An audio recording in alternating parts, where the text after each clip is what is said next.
81% of the military hardware that Pakistan is getting is all Chinese. We had China providing all possible support, and it's no surprise. We are still dependent on a lot of things from outside. We do not have the luxury like, we would have been seeing the way Israel, they have the Iron Dome. We do not have a luxury because our country is vast. Few lessons that I thought I must flag as far as Operation Sindoor is concerned. Firstly, one border, two adversaries. So we saw Pakistan one side, but adversaries were two, and if I would say actually four or three actually. So Pakistan was the front face. We had China providing all possible support, and it's no surprise because if you were to look at statistics, in the last 5 years, 81% of the military hardware that Pakistan is getting is all Chinese, 81% of that.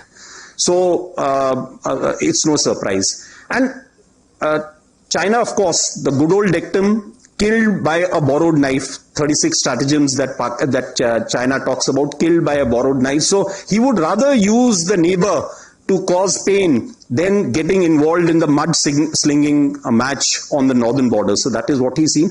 And another thing that China perhaps has seen is that he's able to test his weapons against, say, various other weapon systems that are there.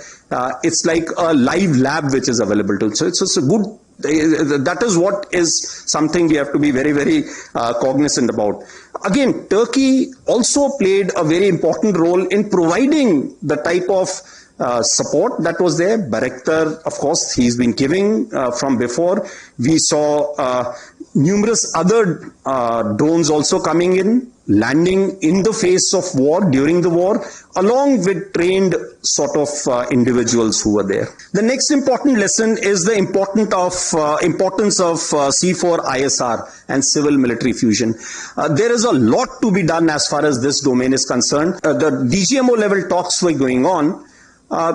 Pakistan actually was mentioning that we know that your such and such important sort of vector is primed and it is ready for action. I would request you to perhaps, pull it back. So he was getting live inputs as far as from China.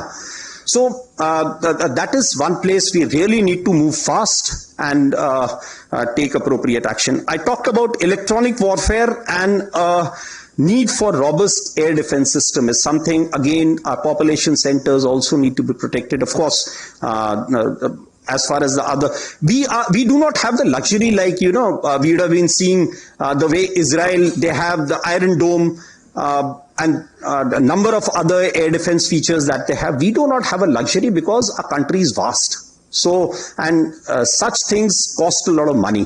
So we need to again look at innovative solutions.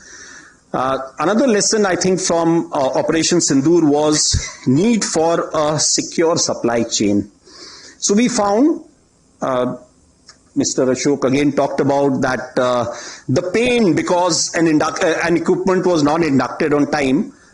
He was looking at it from the industry point of view, but I was looking at it from a military perspective, that an equipment which was supposed to get in by say January or last October, November was not available to us. And in the face, and when on 22nd of the previous month, that is April, when all this happened, and when I actually addressed, I don't know, some of you may be there, when I addressed the drone manufacturers that how many of you can, provide the equipment that you're supposed to in the stipulated time. A lot of hands went up, but when again I called them after 1 week, nothing came by.